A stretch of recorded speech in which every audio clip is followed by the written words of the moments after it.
ദുബായിലെ നിങ്ങളുടെ വീട് വാസ്തു നോക്കിയിട്ടാണ് എടുത്തിട്ടുള്ളത്.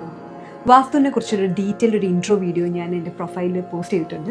അത് കാണാത്തവർ തീർച്ചയായും പോയി കാണുക. ദുബായിലെ നമ്മുടെ വീട് ഒരു സ്പെസിഫിക് ഡയറക്ഷനിലേക്ക് ഫേസ് ചെയ്ത് വേണം എന്ന് വിചാരിക്കുന്നത് ഇസ് നിയർലി ഇംപോസിബിൾ. പക്ഷേ നമ്മുടെ വീട്ടിൽ കയറുന്ന എനർജി അത് എങ്ങനെ വേണം എന്നുള്ളത് വി ക്യാൻ ഡിസൈഡ് ഇറ്റ്. വാസ്തു പ്രകാരം നമ്മുടെ എൻട്രൻസ് ആണ് പ്രാണ അല്ലെങ്കിൽ ലൈഫ് ഫോഴ്സ് എനർജി കൊണ്ടുവരുന്നതിൻ്റെ ഏറ്റവും വലിയൊരു ഫാക്ടർ.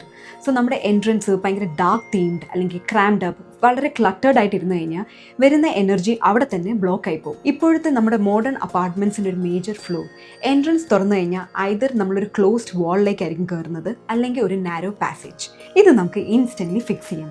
നമ്മുടെ എൻട്രൻസിൽ ഒന്നെങ്കിൽ ഒരു സൺറൈസിൻ്റെ പെയിൻറ്റിങ് അല്ലെങ്കിൽ ഒരു ലാൻഡ്സ്കേപ്പിങ്ങിൻ്റെ പെയിൻറ്റിങ് ഹാങ് ചെയ്ത് കഴിഞ്ഞാൽ ഇൻസ്റ്റൻ്റ്ലി തന്നെ നമുക്കൊരു വിഷ്വലി ആൻഡ് എനർജറ്റിക്കലി ഒരു ഓപ്പൺ സ്പേസിൻ്റെ ഒരു ഫീൽ തരും. ഈ ഏരിയയിലേക്ക് എനർജി കൊണ്ടുവരാൻ പറ്റിയ 2 സിമ്പിൾ ടിപ്പും കൂടെ ഞാൻ പറയാം. ഒന്ന്, നമ്മുടെ നാരോ സ്പേസ് ഒന്നെങ്കിൽ ബ്രൈറ്റ് ലൈറ്റ് അല്ലെങ്കിൽ വാം ലൈറ്റ് ഇട്ട് കംപ്ലീറ്റ്ലി ലൈറ്റപ്പ് ചെയ്യുക. 2, നമ്മളെല്ലാവരും ചെയ്യുന്ന ഒരു സ്ഥിരം മിസ്റ്റേക്കാണ് എൻട്രൻസിൻ്റെ തൊട്ടടുത്തായിട്ട് നമ്മൾ ഒന്നെങ്കിൽ ഷൂ റാക്സ് അല്ലെങ്കിൽ ഷൂസ് എല്ലാം ക്ലട്ടേർഡ് ആയിട്ട് വെക്കുന്നത്. അത് കംപ്ലീറ്റ്ലി ഒഴിവാക്കണം. നമ്മുടെ വീട്ടിലെ എൻട്രൻസ് ആണ് നമ്മുടെ വീട്ടിലെ ഹോൾ എനർജി തന്നെ കൺട്രോൾ ചെയ്യുന്നത്.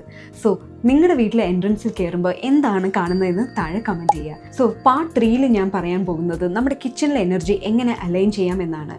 സോ നിങ്ങൾക്ക് ഈ വീഡിയോ യൂസ്ഫുൾ ആയിട്ട് തോന്നിയിട്ടുണ്ടെങ്കിൽ പേജ് ഫോളോ ചെയ്യുക. ഒപ്പം തന്നെ ഇത് യൂസ്ഫുൾ ആയിട്ട് ഫീൽ ചെയ്യുന്ന നിങ്ങളുടെ ഫ്രണ്ട്സിന് വീഡിയോ കൂടെ ഷെയർ ചെയ്യുക.